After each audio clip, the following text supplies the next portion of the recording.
بسم اللہ الرحمن الرحیم ان الحمد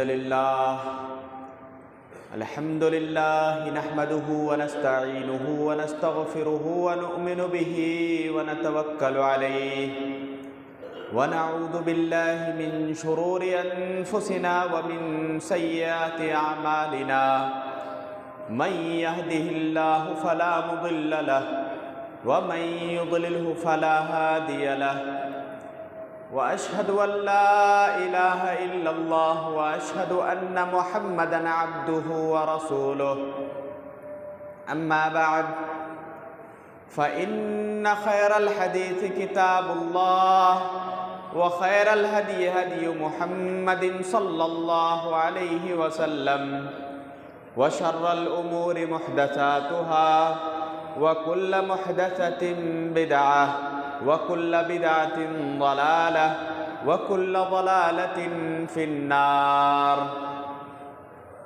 أعوذ بالله من الشيطان الرجيم. بسم الله الرحمن الرحيم.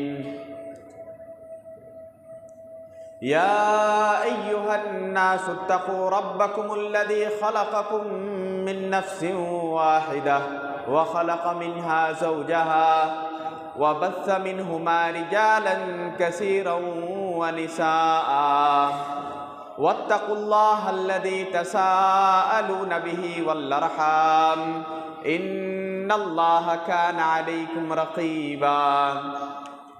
يا أيها الذين آمنوا اتقوا الله حق تقاته ولا تموتن إلا وأنتم مسلمون.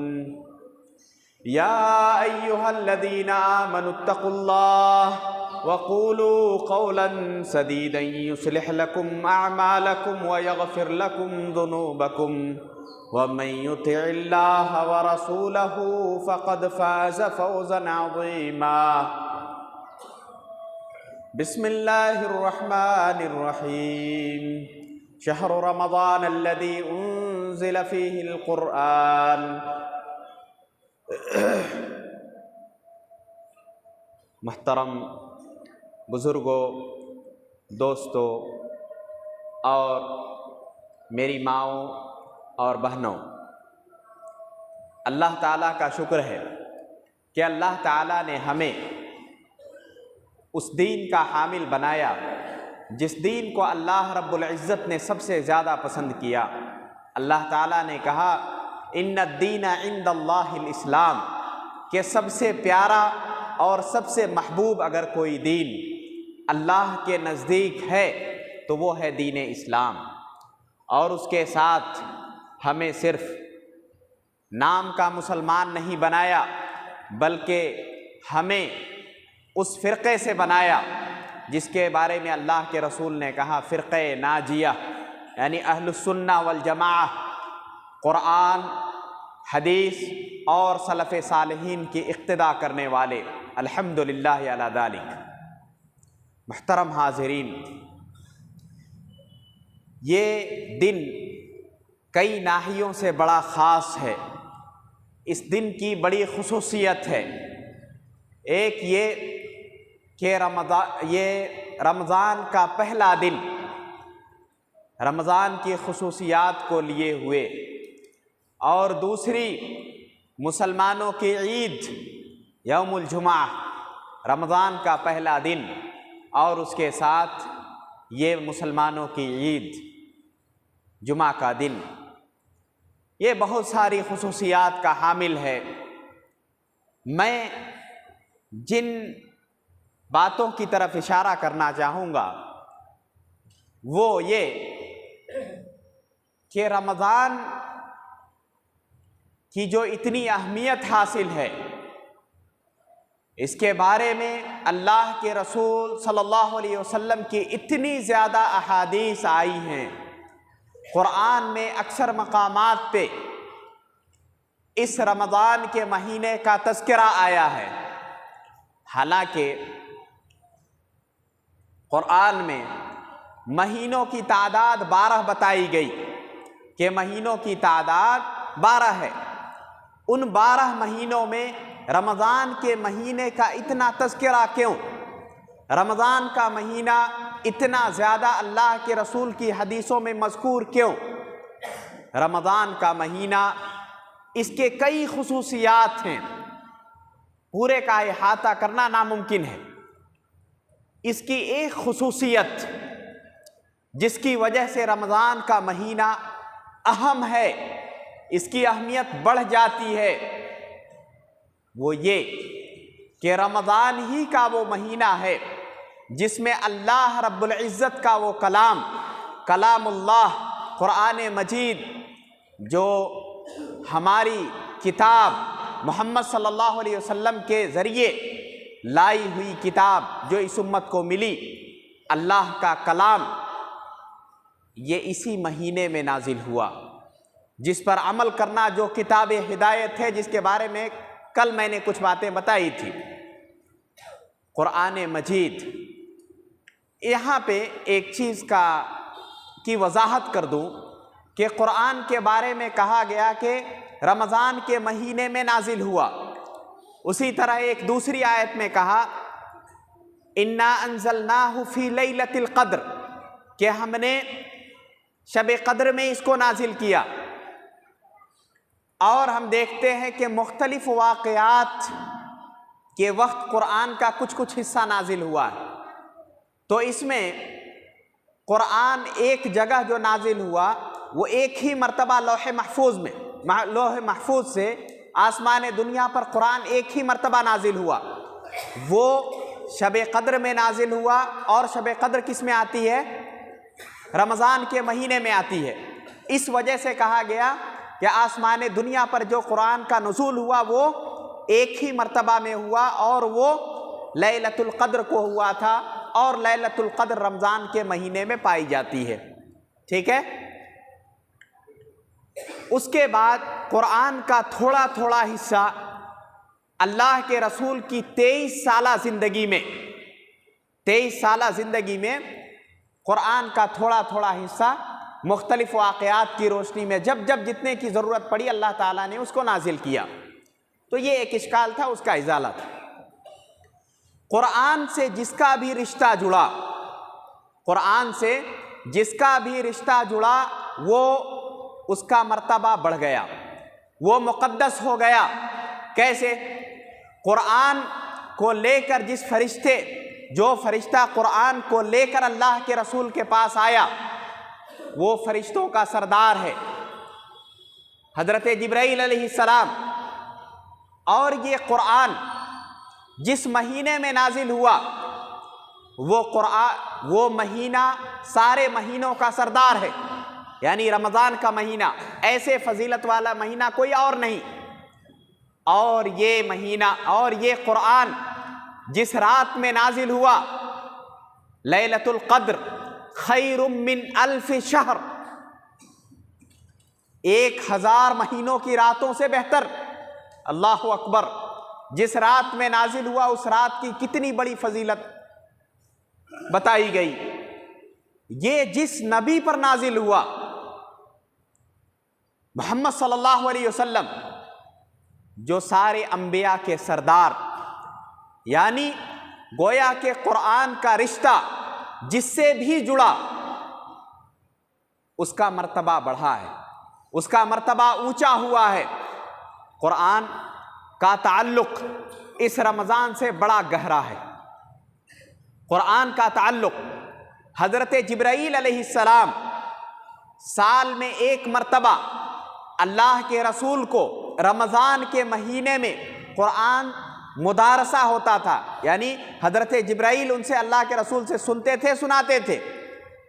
رمضان میں ایک مرتبہ قرآن کا مراجعہ کرتے تھے اللہ کے رسول، لیکن صرف آخری ایام میں، جس سال اللہ کے رسول کی وفات ہوئی اس سال حضرت جبرائیل نے 2 مرتبہ اس کا مدارسہ کرایا، یعنی اللہ کے رسول نے 2 مرتبہ سنایا اس کو۔ تو گویا کہ قرآن کو رمضان میں پڑھنا اور اس سے زیادہ تعلق رکھنا یہ اللہ کے رسول کی سنت سے ثابت ہے۔ اسی طرح اللہ کے رسول کی ایک حدیث جس میں کہا کہ یہ قرآن جو ہے، یہ قرآن ایک حرف اگر آپ پڑھتے ہیں تو 10 نیکیاں ہیں، اور اللہ تعالیٰ اسے بڑھا چڑھا کر دیتا ہے۔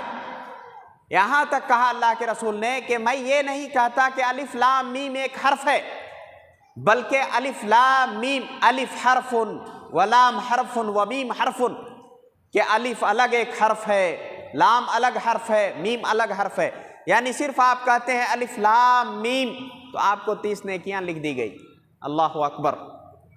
میں نے جیسا کہ بتایا تھا کہ اللہ کا خصوصی انعام اس امت پہ ہے، امت مسلمہ پر خصوصی انعام ہے یہ۔ اللہ تعالیٰ چاہتا ہے کہ اس امت کو اور آگے بڑھائے، اور نیکیوں میں آگے بڑھائے۔ اللہ تعالیٰ ایسے مواقع دیتا ہے۔ تو رمضان میں قرآن جیسی مقدس کتاب، جو کتاب ہدایت ہے، جو ہمارے لیے روشنی ہے، قرآن جس کے نقش قدم پر چل کر ہی ایک مسلمان کامیاب ہو سکتا ہے، ایک انسان اس کو اپنائے بغیر کامیاب نہیں ہو سکتا، اس کا نزول اس مہینے میں ہوا، قرآن اس مہینے میں نازل ہوا۔ یہ ایک رمضان کی خصوصیت ہے۔ دوسری خصوصیت، رمضان کے مہینے کی دوسری خصوصیت ہے روزہ۔ انسان روزے رکھتا ہے، انسان مسلمان روزے رکھتا ہے۔ روزہ کہتے ہیں، صوم کہتے ہیں رک جانے کو، یعنی انسان اپنی بہت ساری خواہشات سے رک جاتا ہے، کھانے پینے سے رک جاتا ہے، اس کی منچاہی چیزوں سے رک جاتا ہے۔ اور روزے کا اللہ تعالیٰ نے کہا کہ فَإِنَّهُ لِي وَأَنَا أَجْزِي بِهِ، اور ایک دوسری حدیث میں کہا، اس حدیث کا مطلب ہے کہ اللہ تعالیٰ نے کہا کہ روزہ بندے نے میرے لیے رکھا ہے اور میں ہی اس کا بدلہ دوں گا۔ اور دوسری حدیث میں کہا کہ بندہ روزہ میرے لیے رکھا، میں ہی اس کا بدلہ ہوں۔ یہ دوسری حدیث ہے، دوسری روایت ہے۔ محترم حاضرین، یہ کتنی بڑی نعمت ہے کہ اللہ تعالیٰ نے ہر چیز کے لیے، فرشتوں کو خبر ہوتی ہے کہ اس کے لیے اتنا ثواب ہے، اس کے لیے یہ ثواب ہے، لیکن روزے کے لیے اللہ تعالیٰ نے کہا فَإِنَّهُ لِي، وہ میرے لیے ہے اور میں ہی اس کا بدلہ دوں گا۔ آپ سوچ کر دیکھیں کہ آپ انعامات کی تقسیم کر رہے ہوں اور جو مالک ہو وہی تقسیم کر رہا ہو، اور وہ کہے کہ میں تمہارے لیے ایک خاص انعام رکھا ہوں۔ ظاہر سی بات ہے کہ جن لوگوں نے انعام پایا ان لوگوں سے اچھا انعام اس کا ہوگا کہ نہیں؟ جو شخص مالک ہو، مالک کل ہو، اور وہ بدلہ دینے جائے، مثال کے طور پر کوئی اکاؤنٹنٹ آپ کو سیلری دیتا ہے، لیکن اگر مالک ہی دے تو اس سے کیا توقع رکھتے ہیں آپ؟ اس سے توقع یہ ہوتی ہے کہ بڑھا کر ہی دے گا۔ محترم حاضرین، اللہ تعالیٰ کہتا ہے کہ فَإِنَّهُ لِي وَأَنَا أَجْزِي بِهِ۔ آخر وہ کون سی طاقت ہوتی ہے، آخر وہ کون سی قوت ہوتی ہے جو بند کمرے میں پانی کا گلاس رہتے ہوئے، جوس رہتے ہوئے، انواع و اقسام کی نعمتیں رہتے ہوئے، آخر وہ کون سی طاقت ہے جو ایک انسان کو تڑپتا ہوا برداشت کرنے پر مجبور کرتی ہے؟ بند کمرے میں کوئی نہیں دیکھتا، لیکن وہ شخص وہ جوس کا گلاس منہ تک، اپنے لب تک نہیں لے جاتا۔ آخر وہ کون سی طاقت ہے؟ یہی ادا ہے کہ اللہ تعالیٰ کہتا ہے اگر یہ بندہ چاہتا تو بند کمرے میں جو چاہے کر سکتا تھا، لیکن صرف میرے لیے، میرے ڈر سے اس نے ان چیزوں سے رک گیا جن چیزوں سے میں نے روک دیا۔ اللہ اکبر۔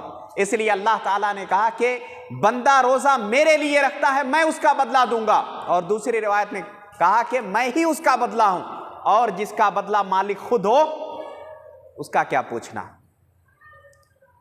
محترم حاضرین، یہ روزہ اس رمضان کے مہینے میں ہونے کی وجہ سے یہ ایک بہت بڑی خصوصیت ہے اس رمضان کی۔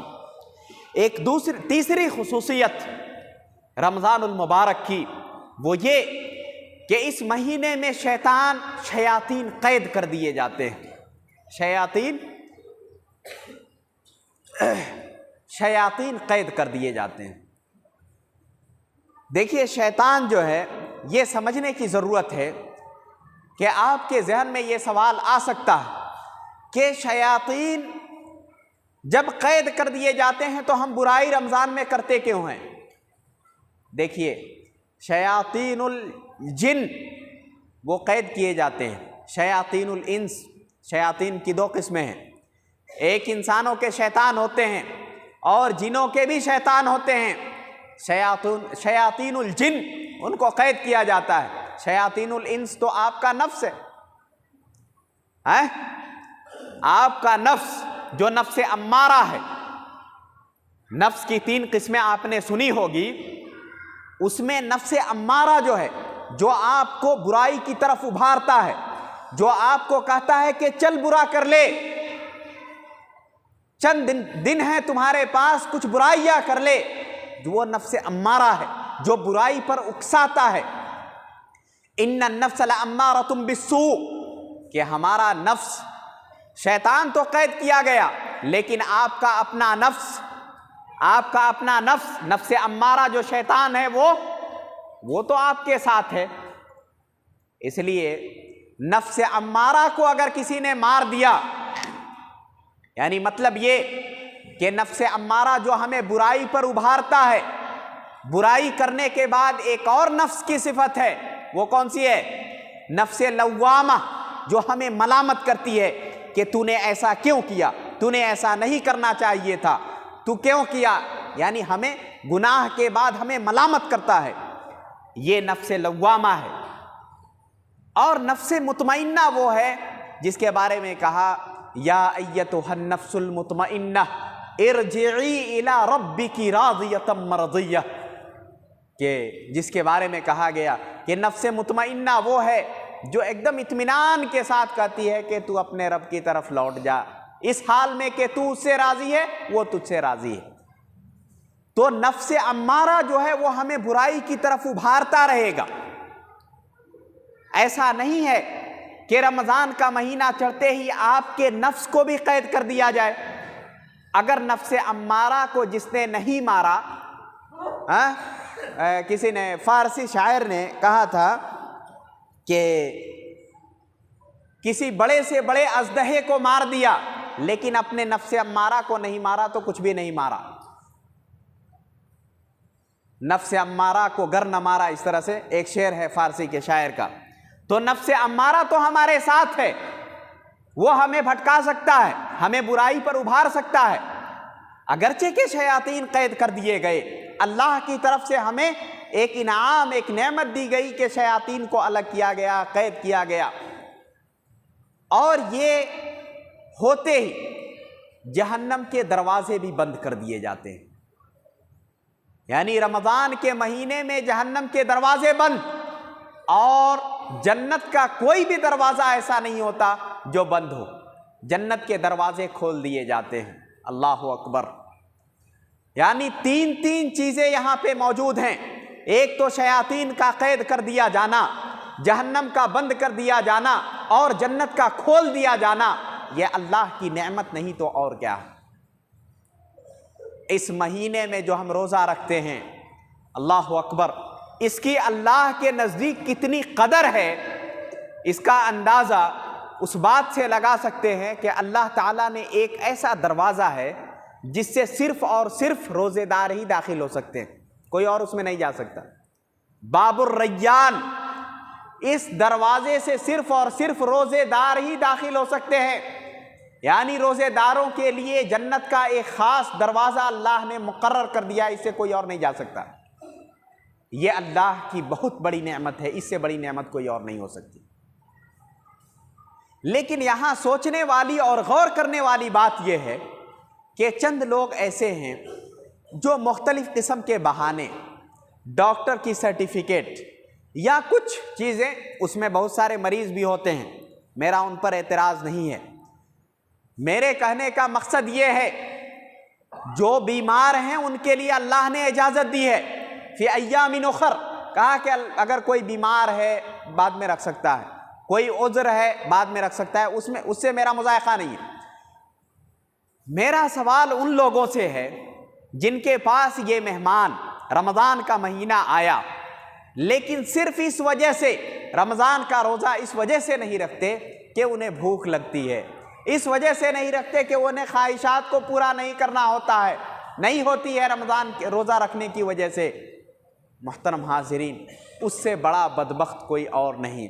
ایک مرتبہ اللہ کے رسول صلی اللہ علیہ وسلم نے، وہ ممبر پہ چڑھ رہے تھے، جیسے ممبر ہے یہ، ممبر پہ چڑھ رہے تھے، ایک مرتبہ کہا آمین، پھر دوسری مرتبہ کہا آمین، پھر تیسری مرتبہ کہا آمین۔ یہ تینوں میں حضرت جبرائیل اللہ کے رسول سے کہہ رہے تھے کہ وہ شخص، یعنی ایک مرتبہ حضرت جبرائیل نے کہا کہ وہ شخص برباد ہو جائے، خائب و خاسر ہو، جس نے رمضان کا مہینہ پایا اور پھر اس سے نکل گیا اور اپنے گناہوں کی معافی نہ کرا لی ہو۔ آپ کہیے آمین، تو اللہ کے رسول نے کہا آمین۔ آمین کا مطلب ہوتا ہے کہ اللہ تو قبول کر، استجب، کہ اللہ تو قبول کر۔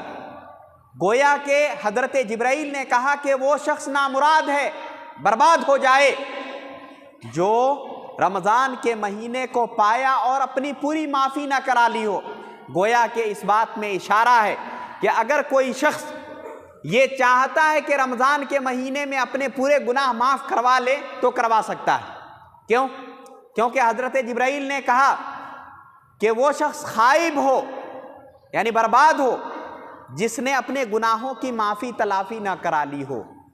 اس سے یہ اشارہ ملتا ہے کہ اگر کوئی شخص چاہے تو رمضان کے مہینے میں اپنے سارے گناہوں کی معافی کرا سکتا ہے۔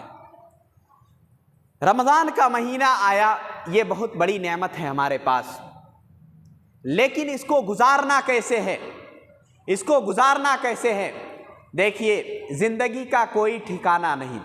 حضرت عمر بن خطاب رضی اللہ عنہ نے کہا کہ اذا اصبحت فلا تنتظر المساء واذا امسیت فلا تنتظر الصباح، کہ اگر تم نے صبح کر لی ہے تو شام کا انتظار مت کرو، اگر تم نے شام کر لیا ہے تو صبح کا انتظار مت کرو۔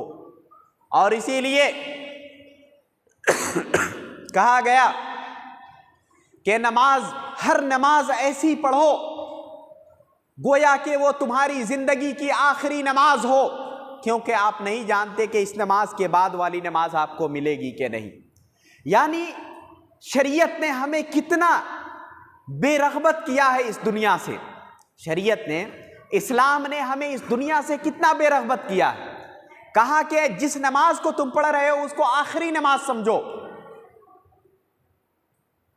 اسی طرح رمضان کا مہینہ، اس رمضان میں ایسی نیکی کرو، ہم سب ایسی نیکی کریں اور اتنے جد و جہد کریں ایسا لگے کہ یہ میری زندگی کا آخری رمضان ہے، یہ سوچ کر عبادت کریں کہ ہو سکتا ہے کہ یہ رمضان میری زندگی کا آخری ہو، اگلے رمضان کو میں پاؤں یا نہ پاؤں میں نہیں جانتا۔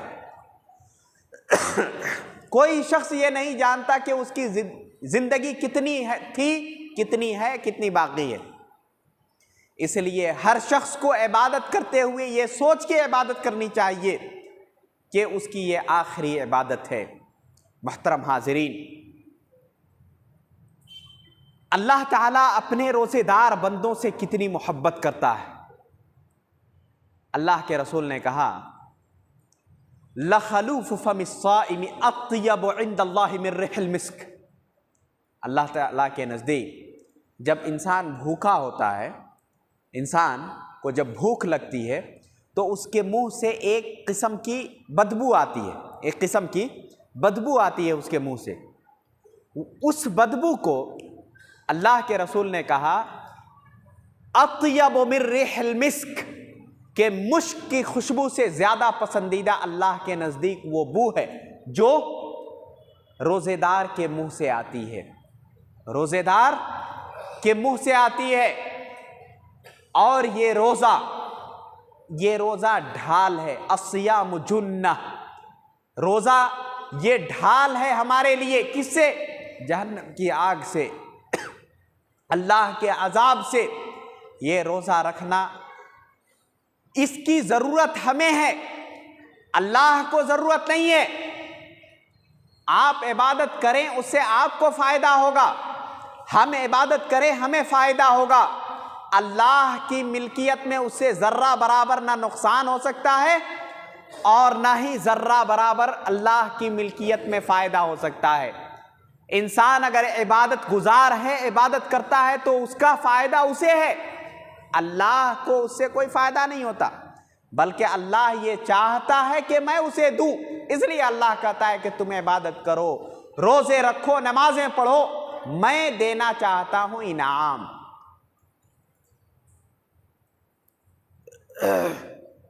محترم حاضرین، یہ رمضان کا مہینہ ایک مہمان ہے ہمارے لیے، اس میں اپنا تعلق قرآن سے جوڑیں، اپنا تعلق مساجد سے جوڑیں اور اپنا وقت زیادہ سے زیادہ اللہ کی راہ میں خرچ کرنے کو ترجیح دیں۔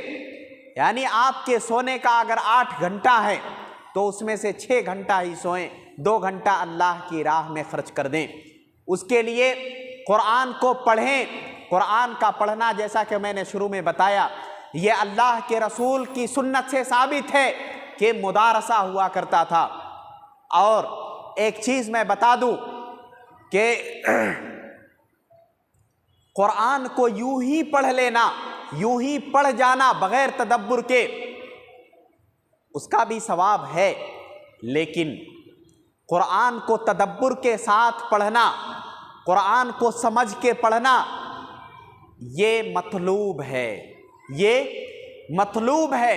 قرآن کوئی ایسی کتاب نہیں ہے جس کو طاق میں سجا دیا جائے، اچھے اچھے غلاف لگا دیے جائیں، ہدیے میں پیش کر دیا جائے۔ قرآن ایسی کتاب نہیں ہے۔